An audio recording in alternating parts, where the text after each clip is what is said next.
Love this podcast? Support it and sponsor today. Simply head to ozcastnetwork.com for details.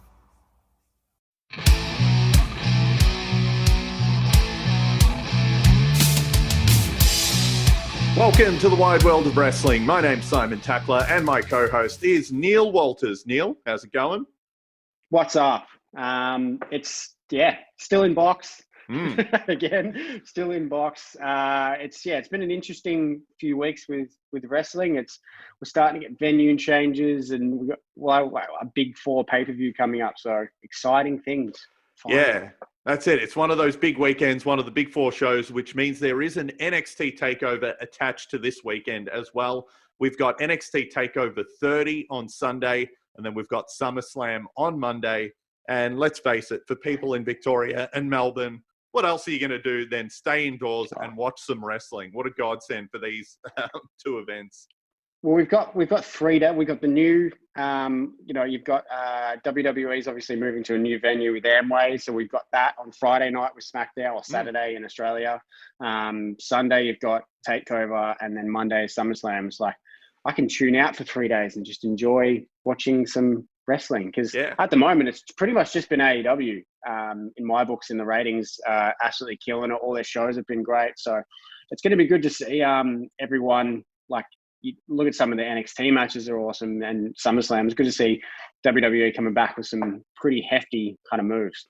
Yeah, and before we get into breaking down and predicting the cards for TakeOver and SummerSlam, AEW actually had to move Dynamite this week because of the NBA schedule. So Dynamite will actually be on Sunday for us in Australia here as well. It's going to be on the same day as TakeOver. It is going to be on, technically, like free cable over in the States. It'll be interesting to see the viewership breakdown of what people choose to watch live. It'll be huge because you can't. I'm not sure if WWE can. How do you know how many people watch Takeover? They're not really going to release those figures, so I guess we'll know how well it did just looking at AEW's ratings. Look, I think they might break.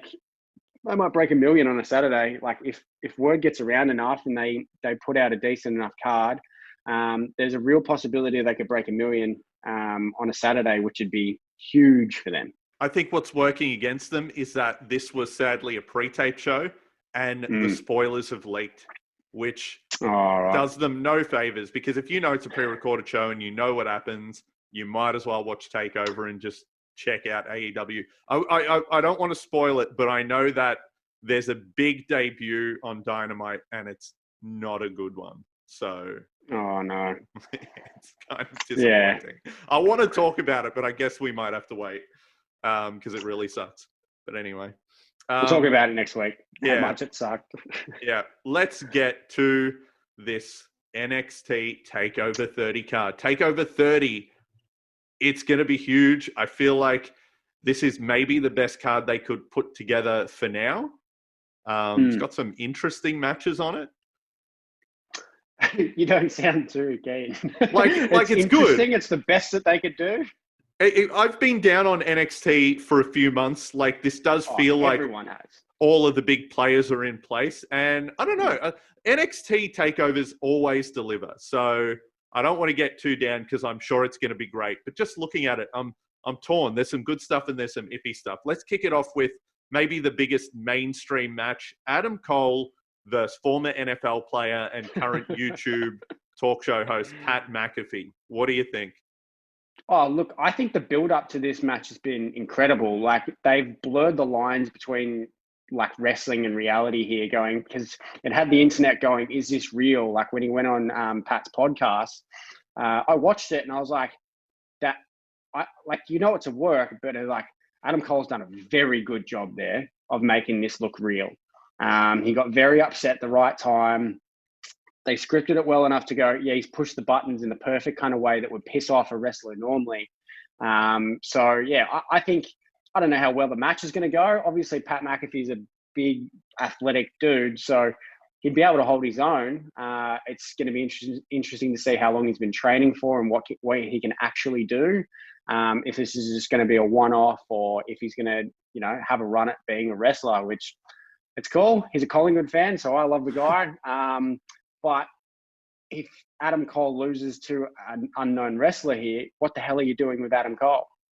How can you possibly lose this match? This feels like the end for Adam Cole in NXT. I think we all thought it was the end when he lost the title, but it was like, no, they're giving him one extra thing, which is like a celebrity match, which is a big spotlight for Adam Cole. Maybe it's a good idea before he moves to the main roster, get some mainstream attention. Like, oh, that's the guy who wrestled Pat McAfee.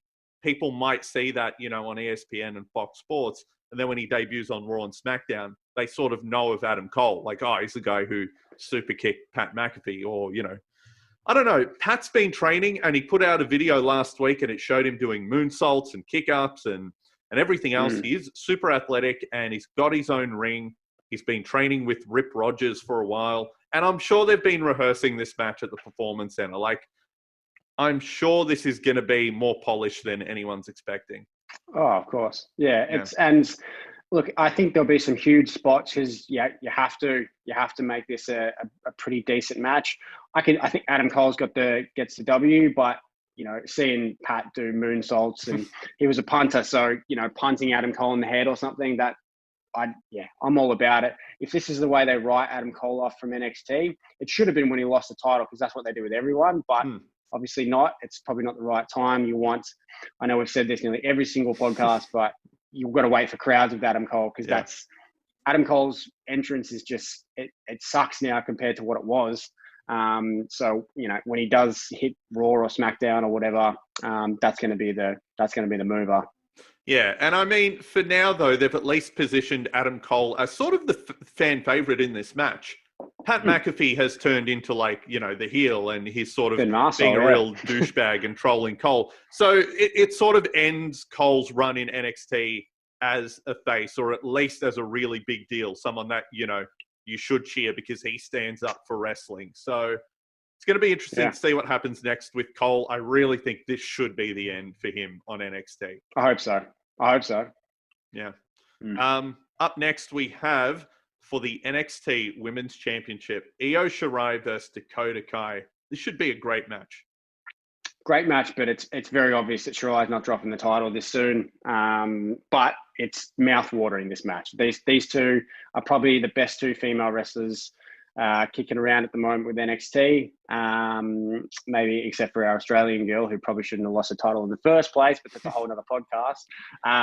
Look, I'd love to see Shirai just pick up, not an easy win, but give these two a decent amount of time and let them run with it, because it is a pretty stacked card, or what I think it probably will be in the end. I hope this isn't just a filler match and they get a decent amount of time. Yeah, and we will say for the women's division, it does feel like they may add Rhea Ripley versus Mercedes Martinez. They've sort of been feuding. It'll be weird if they're left off the card, but they might do that NXT thing where the big matches that aren't on TakeOver are the big matches on the next NXT show. Yeah. So that could be the main event of next week's NXT. So we'll see. But again, NXT has the strongest women's division in wrestling. Or at least the best by a mile. In terms of, it seems that Raw and SmackDown have gone backwards recently with their women's divisions. Like, it's turning into, feels like that Divas section, again, it's going backwards in that way, where you're like, am I taking this seriously anymore? Like, since Becky left, it's like, this is not, like where is it going? It doesn't make any sense. AEW, it's all over the shop. You have no idea who's the best and who's the worst. And there's a couple of wrestlers in there who just aren't helping the situation, and one manager in general that isn't helping the whole situation. It's just, it is all over the shop, and they put on some great matches, but NXT's got everyone covered. And if anything, the biggest bonus you can see out of NXT at the moment is, in the next 5 years, Raw and SmackDown's women's division is going to grow even stronger just by who they've got coming up through here. Yeah, and that could be WWE's strongest thing in a few years to push. Like, that will be the main event, you know. Of course. Potentially on Raw and SmackDown. There's a huge roster there. Another championship match. We don't have the full lineup yet, but for the NXT North American title, it's a ladder match. So far, we've got Bronson Reed, Damian Priest, Cameron Grimes, and there's 2 open spots in the match. Hard to predict if we don't know the other two. Look, you'd think it has to be Johnny Gargano and Finn Balor. Crazy not to have Yeah, those guys in there.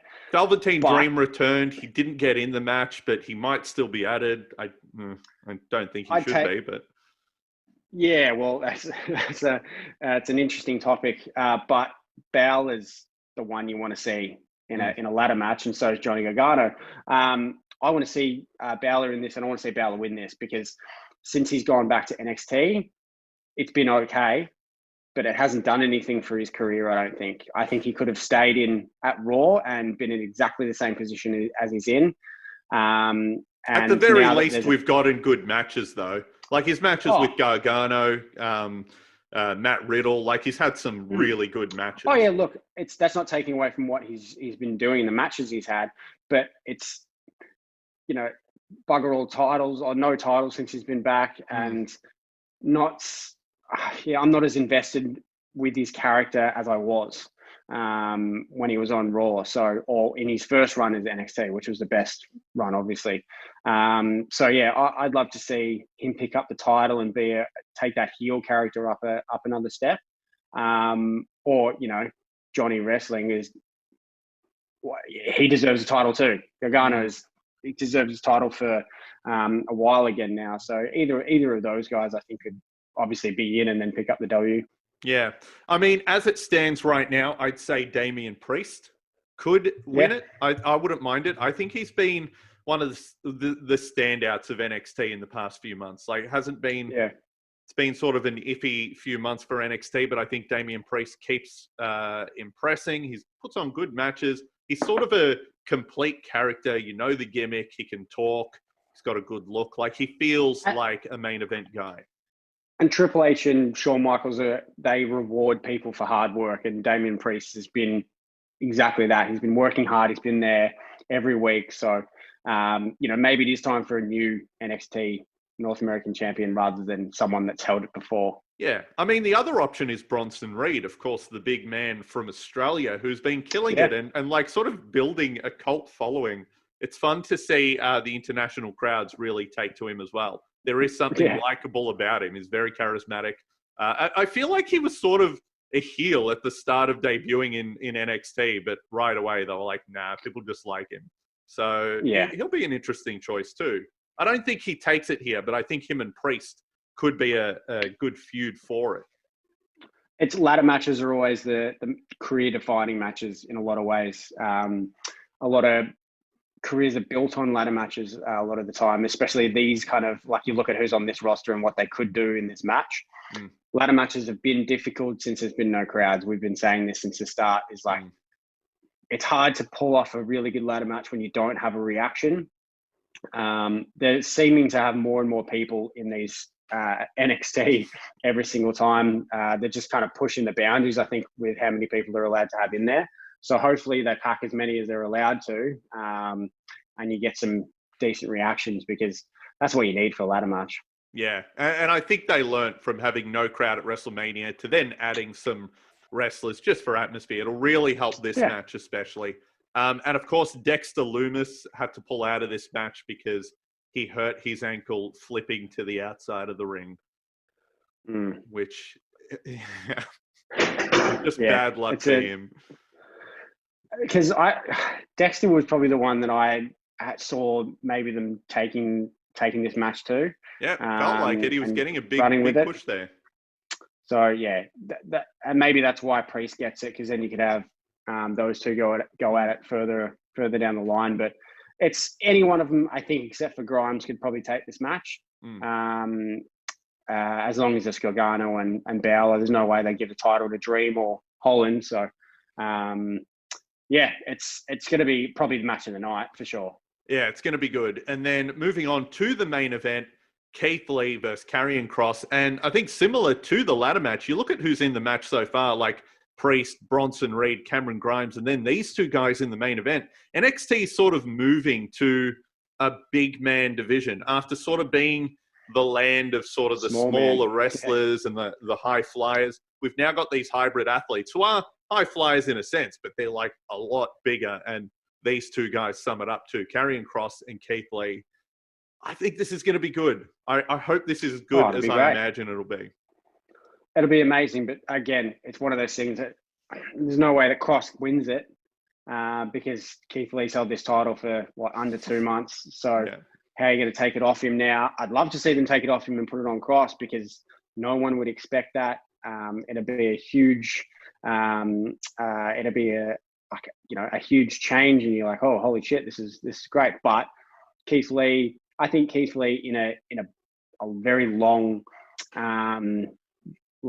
shitloads of near falls kind of match.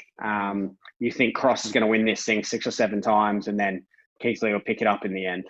If Cross doesn't win here, I think he's got to immediately beat whoever wins the North American title. I feel like Cross, with the push he's getting, he needs to be a champion. I think Priest versus Cross, that's a match. Cool. Yeah. That's a cool match. You could play up the whole God thing. It's like a Priest versus a Cross. It's like it could be pretty interesting. Have it in like a burning church match or something, because why not? And we've seen Scarlett. She can now make like books explode and stuff. So, you know. Oh, man. We talk about how terrible that flaming book looked. I love it. It's like they don't have a big budget. It's just like a tiny little flame, and then he acted like his whole face was on fire. I love how they did that. And it was kind of cool in a way, like the idea of it was a good idea, but right away it just turned into a meme template straight away. It's like a Jericho posted about it. He did. In terms of the ratings. Jericho posting, you're in trouble. Yeah, so look, a great moment. We're all going to remember it because it's going to be a gift that lives on forever, but maybe not what they expected. Not at all. Yeah, so that's NXT TakeOver 30. Does it live up to being the 30th TakeOver? I'm sure it's going to be good. So any TakeOver is always good. It's always a point of interest. But one thing I did want to talk about before we get on to SummerSlam is, so this group that's been destroying all of Raw and SmackDown week by week, that what are they called? Retribution. Retribution, as Michael Cole says. Is that Retribution? Is that Retribution? Who else is it? And it's Retribution in all caps. Anytime it's written about, it's Retribution in caps. Is there any doubt at all it's just NXT? It's NXT people. It's like, that's what it sort of is. You know, like, have you noticed their graffiti is always the WWE logo with the cross through it? So yeah, I think that it's no doubt that it's just a shitload of NXT people. And with the ratings dropping for NXT so basically rapidly, I think they're going to have to do a war between, like, Survivor Series is coming up relatively soon.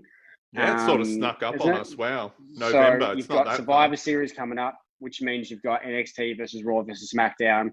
There's been no ramblings at all of NXT, any crossover kind of things, except for, you know, the match the other night where it was the tri-branded kind of thing. It's just NXT people. I think it's even just different people every time. It's not even the same people. So definitely it's not. Yeah. Remember there was that one episode, was it the last SmackDown, where nobody was like taller than the top rope? And it was like, you're not real wrestlers. And then there was like the next week they were like taller. Yeah. Yeah. I think you'll see at SummerSlam there'll be a few they'll obviously come out and interfere in one or two of the matches. I think maybe like the tag team matches, and then one of the women's title matches, you might see a little bit of interference, and then that'll set it up for Survivor Series for sure. Yeah. I like it. I know it's kind of goofy and it hasn't been perfect in every segment, but I don't mind it. Maybe they can sort of make up for what they let go with Nexus originally, you know, with this similar invasion style presentation. I like the idea of it being a few different NXT people sort of banding together to take over. You know, we've heard Ciampa thrown around, or Dijakovic, people like that. That's kind of good. I don't know. Come up with something new. People that we haven't seen on NXT for a while. So that's who we're looking at. Give them something to do. It's look, one of my favorite storylines was the WCW ECW invasion. That whole era I loved. And there's a lot of things were wrong with it, but I really did love it. So if you do it that way, of just like they come in and they actually take over Raw and SmackDown and ruin things and everything, it's like, just take the mask off them soon so we know who it is, because it's starting to get to that point now where you're like, yep, all right, you're going to do things for the next 30 seconds and then that's it. Like, it has to be full-blown takeovers.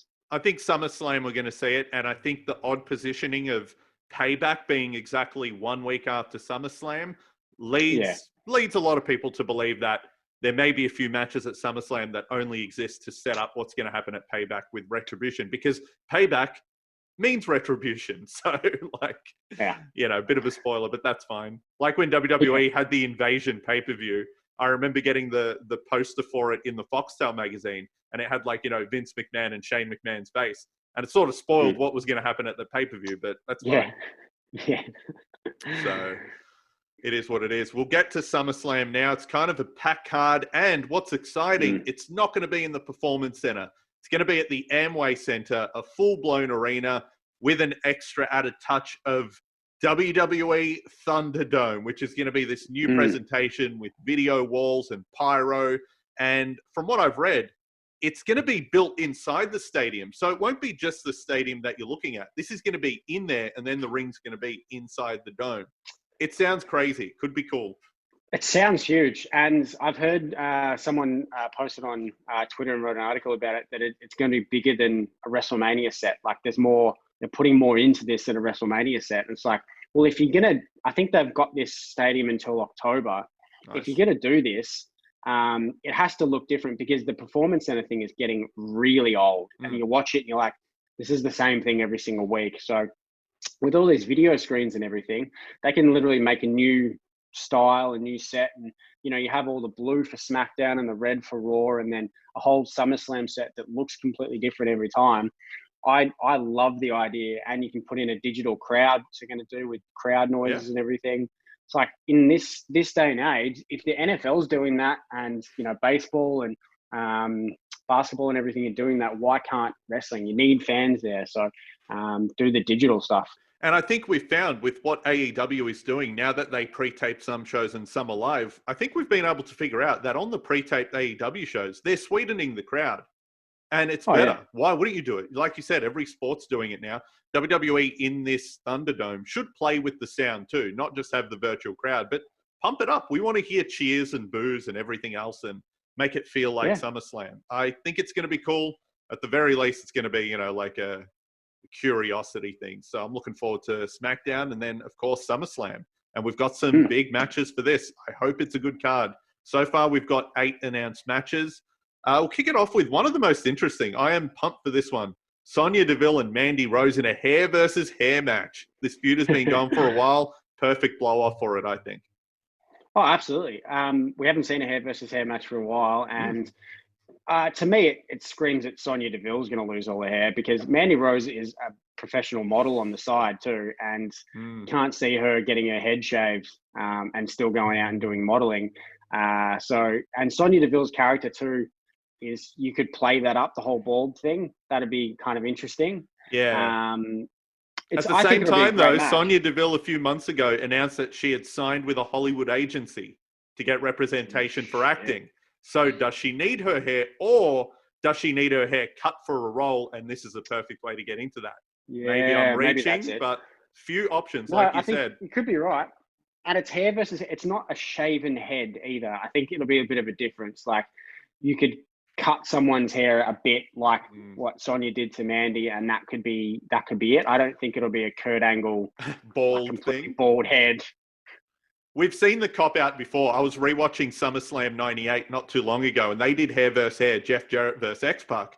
Jarrett loses. He doesn't get his head shaved. He just ends up with, like, the classic Jeff Jarrett spiky hair that we all knew after that. So, they could do the same thing. Yeah, Sonya Deville could end up with just a nice, like, parted haircut. But either way, I like that they're doing it. It's been a good feud. And both of these women cut better promos than, like, people would have given them credit for. I think it's been a good feud. I think setting this up as well as it has been set up is incredibly interesting. Like, the payoff for this, it started ages ago, back when, it was before Money in the Bank, really. When you had, like, Sonya used Mandy's phone and all that. Before kind of stuff. WrestleMania. Yeah. So look, I think they've done this the right way. They didn't rush into it. You haven't had a one-on-one between these two yet. They're both great wrestlers. So, why not? I think it's going to be good. I think hopefully after this, they can split up and one goes to Raw, one stays on SmackDown. Neither of these Oh, women have been involved in the title picture. I think this should lead to that for both of them. They've done some really good stuff. Yeah, absolutely. We'll stick with the women's division because there's a couple of matches here that are connected. We've got Bayley versus Asuka in a championship match. That one is for the SmackDown Women's Championship. And then we have Sasha Banks versus Asuka for the Raw Women's Championship.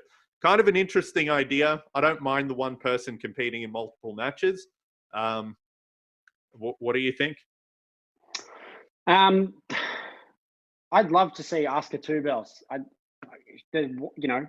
If the only problem I see, here's what I think is going to happen. I think Bayley loses her belt and somehow Sasha costs her the belt. And then Bayley doesn't help. One or two of those ways. One of them loses and the other one costs the other person that belt. And that sets up Bayley versus Sasha at, I guess it'd be Survivor Series now. Because I don't think Asuka gets both belts, and there's no way that both of them win because that just buries Asuka as a character.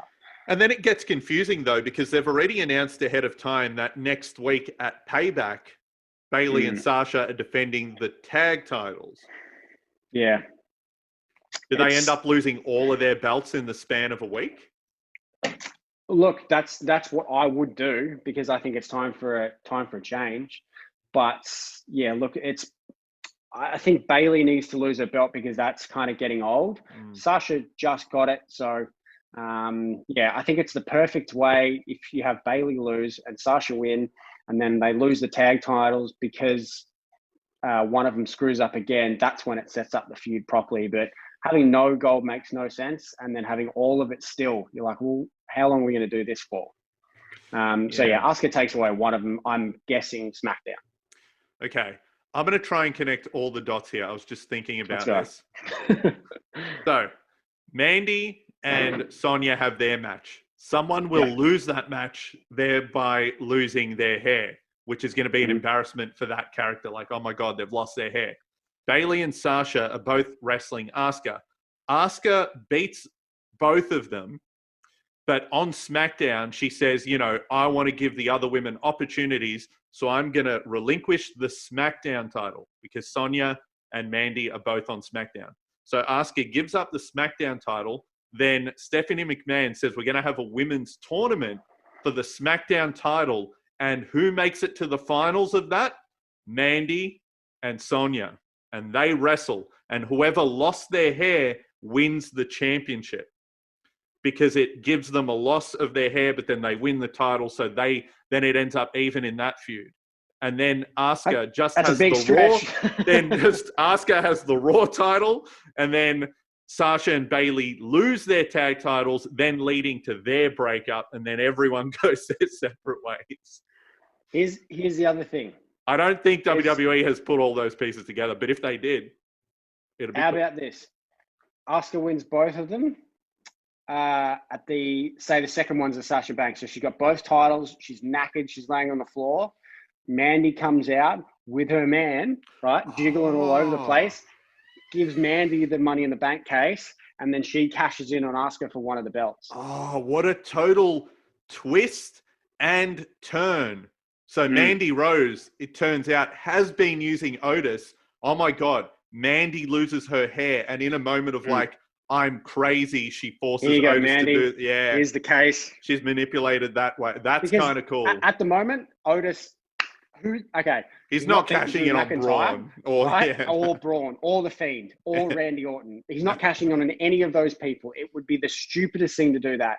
So how they've dug themselves into a hole. I'd love to see Otis as champion, but he's not a champion. He hasn't done enough after the Money in the Bank to go, I'd love to see that guy as champion. I love his character, but I don't want any of those four losing it, except maybe for Braun, because I'm over Braun as the character. So if he beats the Fiend, you're like, whoa, that kills the Fiend. And if he beats McIntyre or Orton, you're like, okay, this thing's a joke. So, but Mandy beating Asuka or Bayley or Sasha, that's interesting. Okay, WWE, we've just given you two great fantasy booking options. Take one. They're both kind of cool. Take one and run with it. Yeah. Also on this show, a feud that's been going a while, and like credit to WWE for putting together some long-term stories for this show. Yeah. Apollo Crews versus MVP for the United States Championship. MVP has been the MVP of Raw for a while now. Like, great, consistent, great promos. The Hurt Business is cool. Yeah. I don't think he'll win this. Yeah. I think Apollo should win. I think Apollo wins and then goes and takes on Shelton at the next pay-per-view and then takes on Bobby, and maybe Bobby wins it. There's no, I don't see the point of having MVP as the head of the, what are they called? The Hurt Business. Hurt Business. I don't see the point of having him hold the belt and be the main dude. I think Apollo wins, and then at not Retribution. Payback. Too many names for things. At Payback, I think that's when you'll see he drops the title to one of those other two guys. Yeah, it should be good. I mean, it's good that Apollo is finally getting this shot to sort of do something on his own, and he's doing fine. It's just a shame that he's in there cutting promos with MVP, and like MVP, one of the best talkers of the past, couple of decades that never really got a shot until now. And he's just proving why he should have. Like, man, he's pretty damn good. Yeah, absolutely. On the show for the tag titles, another long-running feud. It's been kind of iffy in terms of the story, but I think this match should be great. Street Profits versus Andrade and Angel Garza. I think the Street Profits should have Bianca Belair in their corner because Andrade and Angel will have Zelina, and they've been incorporated into the feud. It feels big, at least. Yeah, it's all right. As we discuss the Street Profits time and time again, I'm not overly sold on them. I think they're okay, but I just haven't seen anything that's blown my mind with them. I'm not overly impressed, and the same with Andrade and Angel too. Like, it's okay. I'm not overly excited. I would have loved to see a stipulation for this match, especially at SummerSlam. Give me a ladder match. This could have been a ladder cage match. Yeah. Give me a cage match. Give me something like that. If you're gonna, up the stakes, tables, a TLC match, anything that could up this to just not a standard tag team match. Because at the moment, it's the match I'm looking forward to the absolute least. And if it's for the Raw titles, that shouldn't be the case. Yeah. I think this will open the show. I was about to say this could be on the pre-show. I don't think they're going to do that. I think it'll be on the pre-show for sure. You think it's going to get bumped down? On the pre-show. Yeah, absolutely. Because you've still got on SmackDown, you've got Jeff Hardy's match, and which will be potentially with AJ Styles. It looks like AJ Styles, yes. So you'll have Hardy versus AJ Styles, which has to go on there, which takes it to 9 matches. You're right. You can't have any of those others on the pre-show. So I think pre-show for him, which shows how not important that match is. Look, I think with the Street Profits, I think Angelo Dawkins is surprisingly great on the mic. He's been such a good performer on Raw in those backstage segments. Montez Ford is ridiculous in the ring. Like, what a great athlete he is. Super charismatic too. I think he needs to tone it down. I think ever since he got moved up to the main roster, he's too much. I think he was pulled back a little on NXT and he was better for it. But those guys have so much potential. I'm not sold on Andrade anymore. It's such a shit thing to say. I agree. He's been on WWE TV for years now, and cutting promos is a huge part of being a pro wrestler. It's not there with Andrade. It's a little bit more there with Angel Garza. He seems better at the delivery. I've seen him say in interviews he's like working on his English every day. He is a little bit more advanced in that section, and he's a bit younger than Andrade. That all makes a difference. It sucks to say, but I think that's going to make a difference for those two when they eventually split up. Yeah, absolutely. But yeah, look, I'd say maybe the Street Profits win. Sure. Probably, yeah. Yeah. Even though Montez Ford was poisoned, and then he's okay the next week. And it's, Look, the storyline, it's there, but either way, I'm not going to care who wins this one. It's just not as interesting as it should be. Yeah, I think these two teams in a ladder match, like you said, or a gimmick match, could be like a star-making thing for them, and people would remember it. So hopefully that's where this leads, maybe for Payback. That's what you'd want, is you'd want something else there that's not just your stock standard match. So yeah, hopefully you're right. Hopefully it does lead. You got to pay-per-view the next week, so why not? Yeah. And here we go, getting to the main events. This is the match I'm looking most forward to. Dominic Mysterio versus Seth Rollins in a street fight, the debut of Dominic Mysterio. Long-term fans have, we saw him in 2005 as a little kid, the battle for custody at SummerSlam 05. And here we are, Great 15 match. years later, he makes his in-ring debut. I think he's going to turn on his dad and he's joining up with Rollins. I really do, because that makes the most sense. Is he can't beat Seth here, and I think that he's going to, because the tagline for the pay-per-view is "You'll never see it coming," or you won't see. What is it? You'll never see it coming. You'll never see it coming.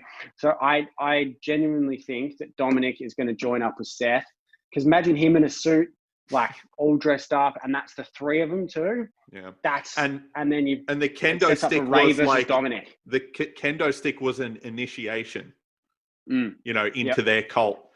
That would be huge if they're all in the ring. The bell's about to ring. Murphy's there. Ray's in Dominic's corner, and Dominic just turns around and wallops Ray, and they just beat the crap out of him. And then Dominic can lay down for Seth and let Seth pin him, sort of like sacrificing himself to the higher power. Yeah, lean into the cult stuff. And Ray, like with his sort of the religious thing he pushes, I think they'll carry it and make this super dramatic.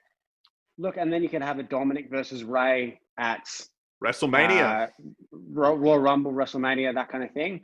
You could have Dominic in the Royal Rumble, eliminates his dad, goes on to WrestleMania for Dominic versus Ray, a career match where if Ray loses, he loses, and that's it. That's the end of him. Oh.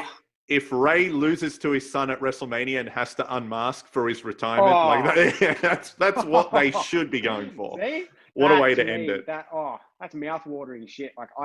If they beat up Ray so badly that Ray can't return, till the Rumble, and Dominic's in there with Seth and Buddy, and then Ray's music hits and he just tucks him out,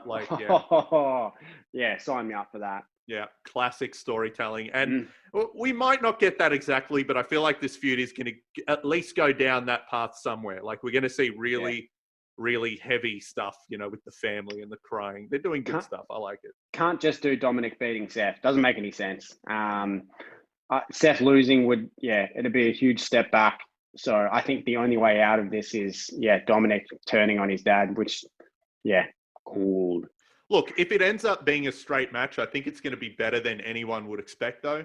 Seth is as good as anyone in the ring. And Dominic, they make it out that he's like a child and so young. He's 23. He's been training for years. Would have been training since he was 10. So he'll be fine. Yeah, and we've already seen him hit a few things. It's going to be good. I think that'll be the sleeper, not match of the night, but at least the surprise of the night.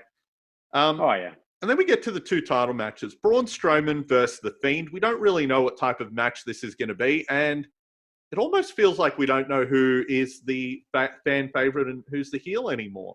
They almost switched on SmackDown, I thought. Yeah, look, I really want the whole Sister Abigail thing to pay off here, because it looked like that's where they were going with this. I was like, you're going to have Alexa Bliss, who's just completely separated herself from everyone else now. I hope she comes down and she teams up with The Fiend, and then she becomes like that Sister Abigail kind of character, because that is so good. The Fiend has to win this. He does. You've got to remember that they built this character up to be unbeatable. So he has to beat Braun and then cannot lose that belt for ages. I've said this time and time again, The Fiend is the best thing in wrestling at the moment by a mile in my books. I personally think he is the absolute top of the charts for everything. So you can't have him lose to Braun clean. It just doesn't make any sense. So it has to be The Fiend winning and dominating Braun too. I don't know. I think Braun might take it. I think they might go the other way with Alexa Bliss, because Braun had her up on SmackDown and she just disappeared and the lights went black. What if she is, like that Sister Abigail character? But what if she is, with Braun and they team them up? but this time both as sort of these like evil characters. And then the Fiend is sort of the face here. I like that they've done the switch because everyone does like Bray Wyatt. No one hates him. Like it doesn't. His character is like the original Kane kind of character. He's doing evil shit, but you still like the character. Yeah. So yeah, I just don't think they can. After the Goldberg loss, you've proved that you can't let the Fiend lose. Yeah. So yeah, maybe if it is a loss, maybe Alexa comes down and costs him the match, and then they do this thing with Bray Wyatt and Alexa, which is cool. Like, why not? But yeah, okay. Let's say Braun wins clean. What the hell's next? That's the thing. He can't win clean. I think if he wins, it's got to be with the help of Alexa, who is then evil, but with Braun. And then the Fiend now has to overcome this monster that he accidentally created again. Yeah. I don't know. We could be going into some Kane Undertaker, like long-term, like this just goes on forever with some weird theatrics. I really hope so. It can't just be a simple, clean loss either way, and then stop this match because you've got a new Braun here, and then so I hope it just keeps rolling and both of them continue on. And we've got another pay-per-view. Obviously, they'll hopefully be at that, and then doing a big payoff like a casket match or a Inferno match or something like that, where Bray's again having to do some creepy, weird Undertaker-esque shit. Let's do that again. Look, and I know we've said it, and I think this feud has been sort of entertaining. They're at least getting to try weird, creative stuff. There is part of me that still thinks, like, are we just spinning our wheels waiting for Roman Reigns to return, if he ever does return? Oh, 100%. Roman's going to win the Rumble, and it'll be Roman versus the Fiend at Mania. It has to, because that was the original plan. So why wouldn't they do that again? He'll return at the Rumble. The pay-per-view in between, he'll beat Braun Strowman, and then at Mania, he beats the Fiend, or vice versa. Like, either way, he's coming back, and he's beating both these monsters to show that Roman back is and the he's not shit. Losing ever again. Hey, Superman punching and spearing everyone. He's going to get booed to high hell because people will go, oh, it's this John Cena character again that never loses. This is why we hate him. He'll beat the Fiend. It'll bury the Fiend. That's what's going to happen. But he's so good, though. I think the show has missed Roman. I think people are going to, at the very least, they'll be into him, and then it's just up to them to not fumble it, like you said, and overdo it with the John Cena type stuff. We'll see how we go. Yeah, we've got some missing pieces on SmackDown. Daniel Bryan and Roman Reigns not being there makes a difference. Oh, absolutely. Sami Zayn, another one. He's such a good character. Look, when this is over, wrestling's going to be better than ever, because imagine the amount of people you have coming back and just being better than ever. Like, these guys aren't sitting on their asses on their couch eating potato chips. It's everyone would be at home training like there's no tomorrow. You've seen those photos of Roman at the moment. He looks insane. Yeah. Because all he's doing all day, every day will just be in the gym. Hopefully he comes back without the vest. Yeah, and it's just ripped and just change it up. Smashes everyone. New music. You've got to get rid of the old Shield music. Turning him into a completely different character that's not just Roman Reigns. It's like Roman rips his shirt off. He plays like this Roman god kind of character. You're like, yes, do it. Like, that's, Yeah, or at least just make him who he is in real life. Like, it's so weird that he's such a likable person in real life. You ever see him out of character, he's like, oh, he seems cool. And then on TV, he's not that guy, really. On the Undertaker documentary, you're like, geez, this guy's really nice. He seems and then on character on TV, he's just this like cartoony, over-the-top guy. Main event time, though. Drew McIntyre, Randy Orton. This has been massive. Randy Orton's on the run of a lifetime. So is Drew. I hope the match is good. It sucks that we have to say that, but sometimes with Randy Orton, you don't know what type of match he's going to put on, as good as he is, but I've got high hopes for this. You have to give it to Orton. You have to give it to Orton here. He deserves it. McIntyre's good and all, but you need a crowd for McIntyre. And when we don't have crowds, give it to Orton.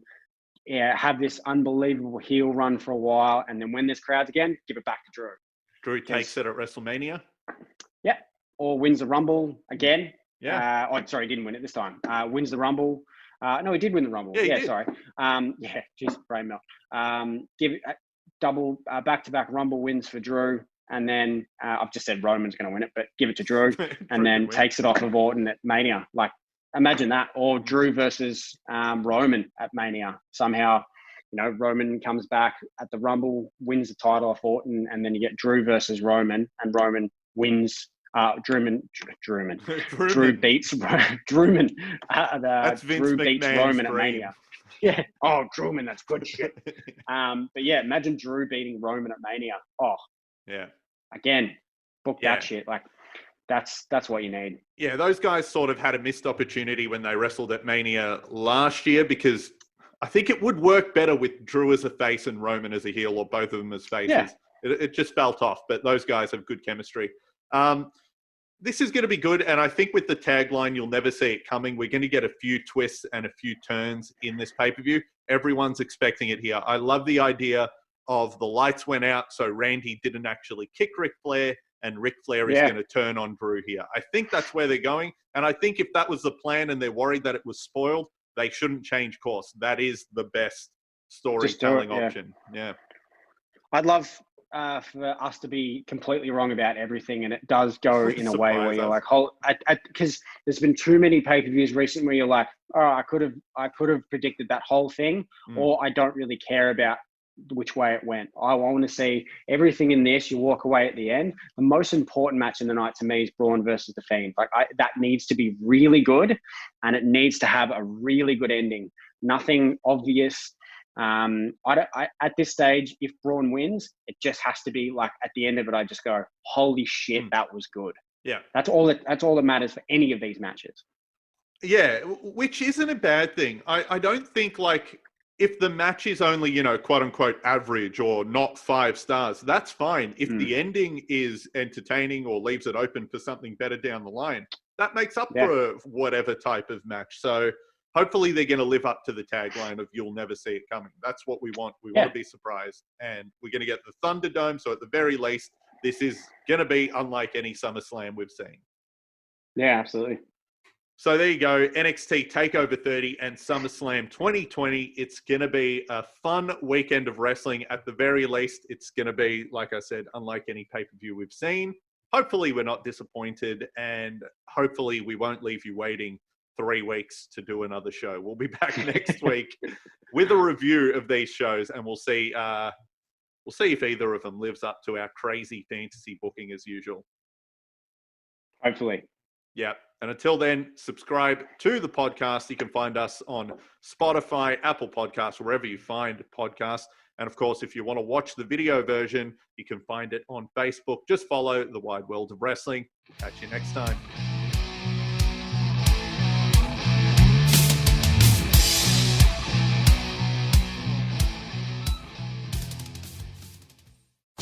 Love this podcast? Support it and sponsor today. Simply head to ozcastnetwork.com for details.